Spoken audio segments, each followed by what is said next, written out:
मुझे अभी कुछ दिन पहले एक साथी ने कहा कि भारतीय जनता पार्टी जो शराब घोटाले की, भ्रष्टाचार की बात करती है, जी तथाकथित घोटाले में हमारे लोकप्रिय मुख्यमंत्री दिल्ली के बेटे अरविंद केजरीवाल जी को जेल में डालने का काम किया है। वो घोटाला पूरी तरह से जो फर्जी घोटाला था, जिस प्रकार से भारतीय जनता पार्टी ने अरविंद केजरीवाल जी को एक साजिश के तहत, एक सुनियोजित प्लान के तहत, यह भी कह सकते हैं कि एक टूल किट का बनाकर प्रयोग करने का काम भारतीय जनता पार्टी ने करने का काम किया।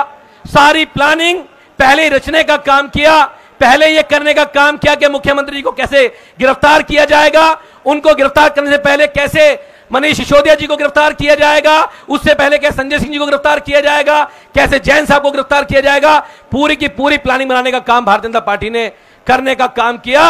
और तो और गिरफ्तारी के बाद यह भी प्लानिंग पहले की गई कि जब अरविंद केजरीवाल जी को जेल भेज दिया जाएगा तो उसके बाद सारे भाजपाई सड़कों पर आके मुख्यमंत्री जी का इस्तीफा मांगने का काम करेंगे।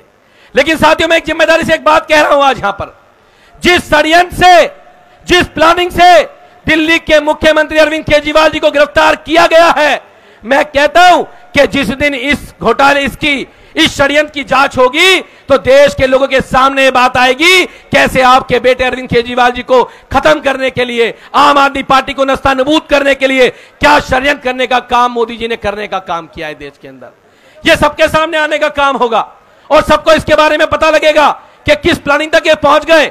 आज जो सामूहिक उपवास हो रहा है, 31 तारीख को जब रामलीला मैदान के अंदर लाखों की भीड़ जमा हुई, बाहर के रोड जमा हो गए, भारतीय जनता पार्टी को लगता था कि अगर अरविंद केजरीवाल जी को गिरफ्तार कर लेंगे तो आम आदमी पार्टी खत्म हो जाएगी, आम आदमी पार्टी नस्तानाबूद हो जाएगी, आम आदमी पार्टी के पास कुछ बचेगा नहीं।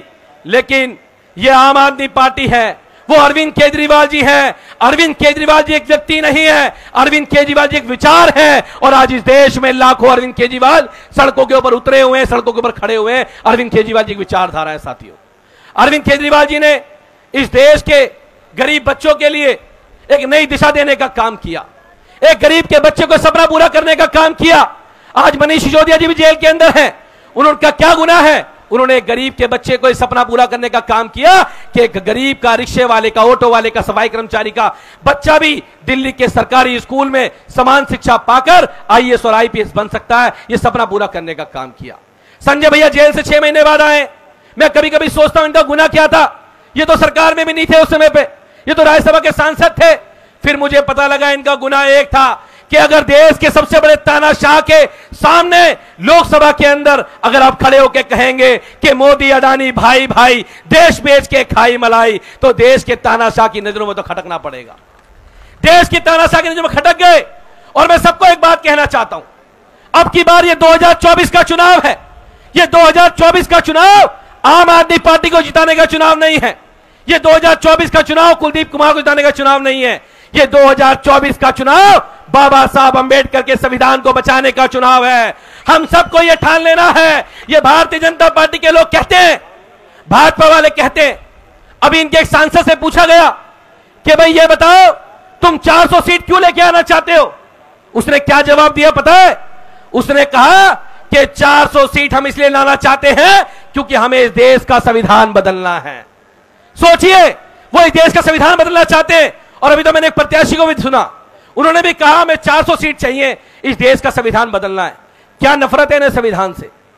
इन्हें संविधान से यह नफरत है कि यह भारत का संविधान जो बाबा साहब अम्बेडकर ने बनाया, वो संविधान इस देश की आधी आबादी महिलाओं को बराबरी के अधिकार देने की बात करता है। इस देश की पिछड़ी धारा में छूट चुके दलित पिछड़े लोगों को समानता का अधिकार देने की बात करता है। वो भारत का संविधान हम लोगों को समान शिक्षा की बात करता है, समान स्वास्थ्य की बात करता है। और भारतीय जनता पार्टी के लोग इस देश की आधी आबादी महिलाओं का अधिकार देना नहीं चाहते हैं।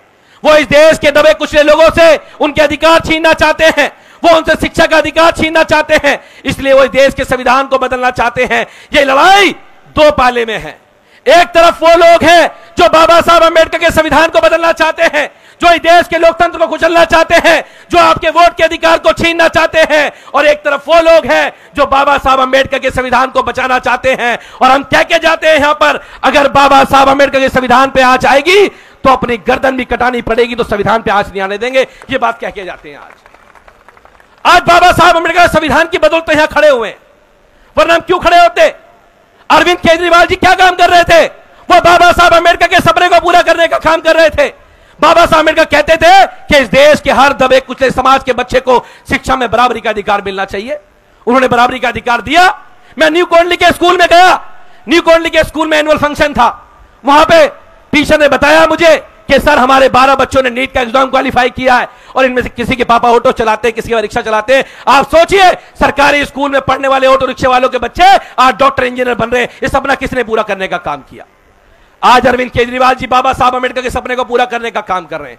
और मैं सबसे कहना चाहता हूं, जब बाबा साहब अम्बेडकर ने इस देश के अंदर शिक्षा की मुहिम जगाई थी, जब माता सावित्रीबाई फुले ने इस देश की महिलाओं को शिक्षा के अधिकार, शिक्षा दिलाने की बात की थी, तो उनके ऊपर कीचड़ फेंकी गई थी, उनके घरों में आग लगाई गई थी। आज वही काम अरविंद केजरीवाल के साथ किया जा रहा है। लेकिन ना बाबा साहब अम्बेडकर रुके थे, ना सावित्रीबाई फुले रुकी थी, और ना अरविंद केजरीवाल रुकेंगे। कह के जाता हूं यहां पे, आज कोई नहीं रुकेगा।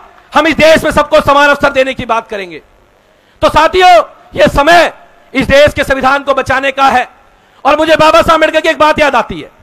बाबा साहब अम्बेडकर जब पार्लियामेंट से बाहर निकल रहे थे, जब उन्होंने महिलाओं को, पिछड़ों को, गरीबों को वोट का अधिकार दिया, तो बाबा साहब अम्बेडकर बाहर निकले। उनसे पूछा कि बाबा साहब अम्बेडकर आप इतने खुश क्यों? तो उन्होंने कहा कि आज मैंने रानी के पेट का ऑपरेशन कर दिया है और आज के बाद रानी के पेट से राजा पैदा नहीं होगा, जनता के वोट से राजा पैदा होगा। जनता के वोट से राजा पैदा होगा। यह अधिकार मोदी जी को चुभता है। वो इलेक्टेड लोगों के ऊपर सिलेक्टेड लोगों को बैठाना चाहते हैं। वो चाहते हैं कि इलेक्टेड सरकार को उखाड़ के एक लेफ्टिनेंट गवर्नर के माध्यम से, एक वायसराय के माध्यम से सरकार को चलाना चाहते हैं। वो सरकार चलाना चाहते हैं। आप सबको यह ध्यान रखना है साथियों कि इस देश में हमारा वोट का अधिकार है, तभी हम लोग सुरक्षित हैं। तभी हम किसी नेता को पकड़ के कह पाते हैं कि हमने तुझे वोट दिया था 5 साल पहले, हमारे काम कर, नहीं करेगा तो बदल दिया जाएगा। आपके पास मौका आ चुका है। हम तो कहते थे कि 2029 में अरविंद केजरीवाल जी देश के बड़े नेता होंगे। 2029 में हम लोग मिशन लेके चल रहे थे, लेकिन मोदी जी की हरकत ने तो 2024 के अंदर ही अरविंद केजरीवाल जी को एक राष्ट्रीय नहीं, अंतर्राष्ट्रीय नेता बनाने का काम करने का काम किया है। और मैं कहता हूं कि अभी संजय भैया ने बताया था कि जो जो नेता जेल के अंदर गए हैं वो कहीं ना कहीं बड़े लोग बन के निकले हैं। मैं आज इस मन से कह के जा रहा हूं कि इस देश के प्रधानमंत्री एक दिन अरविंद केजरीवाल बनेंगे। ये बात कह के जा रहा हूं, 100% बनेंगे इस देश के। और उसके बाद भारतीय जनता पार्टी से हिसाब होगा। तोता और मैंने का हिसाब भी होगा, ईडी और सीबीआई का हिसाब भी होगा। और ईडी और सीबीआई वालों से कहना चाहता हूं, भाई आप संवैधानिक संस्थाएं हैं, इतने तानाशाही के उसमें मत दबो, इतनी चापलूसी मत करो। तुमने भी इस संविधान की कसमें खाई हैं। कम से कम उनको सोचो, अपने बच्चों को कल क्या मुंह दिखाओगे? तुम्हारे बच्चे पूछेंगे कि जब देश बर्बाद हो रहा था, देश लुट रहा था, देश अडानी जैसे लोगों के हाथ में बिक रहा था, उस समय पर ईडी और सीबीआई विपक्ष के नेताओं के यहां रेड मारने का काम कर रही थी, उनको जेल में डालने का काम कर रही थी। एक बात और कहता हूं, भाजपा वालों को लगता होगा कि अरविंद केजरीवाल जेल चले गए। भाजपा वालों, अरविंद केजरीवाल जी जितने खतरनाक भाजपा के लिए जेल के बाहर थे, उससे ज्यादा खतरनाक जेल के अंदर है। बता देता हूं आपको, उससे ज्यादा खतरनाक जेल के अंदर है। अब भाजपा वाले कह रहे हैं, संजय भैया, भाजपा वाले आज का कह रहे हैं कि भाई तुम्हारे तो नेता जेल चले गए, अब तुम्हारा प्रचार कौन करेगा? हमारा प्रचार तो मोदी जी करेंगे, भाजपा वाले कह रहे हैं। मैं उनको कहना चाहता हूं एक बार कि भाई जब तानाशाही बढ़ जाती है तो जनता खड़ी हो जाती है। और अब की बार यह चुनाव देश की जनता लड़ेगी, दिल्ली की जनता लड़ने का काम करेगी। हमारे लिए घर घर जाके प्रचार, हमारी जनता जा जाके घर घर वोट मांगने का काम करेगी। और अभी संजय भैया जेल से बाहर आए, यह क्या दर्शाता है? यह दर्शाता है कि आम आदमी पार्टी कट्टर ईमानदार पार्टी है, कट्टर देशभक्त पार्टी है। देर हो सकती है लेकिन अंधेर नहीं हो सकती। सच्चाई और ईमानदारी की जीत होगी। संघर्ष लंबा सही, लेकिन लड़ेंगे और जीतेंगे। और एक बात और कह रहा हूं कि दिल्ली के लोगों, अब की बार वोट का जवाब, जेल का जवाब, जेल का जवाब, जेल का जवाब, जेल का जवाब। अब जनता कह रही है कि मोदी जी का देखो खेल, केजरीवाल जी को भेज दिया जेल।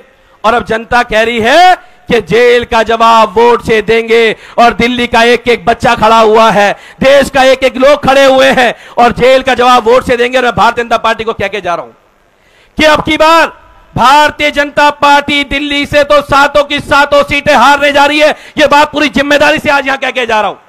आज जब गली गली के अंदर जा रहे हैं तो हमारी माताएं बहनें बोलती हैं इन्होंने अरविंद केजरीवाल जी को गिरफ्तार कर लिया।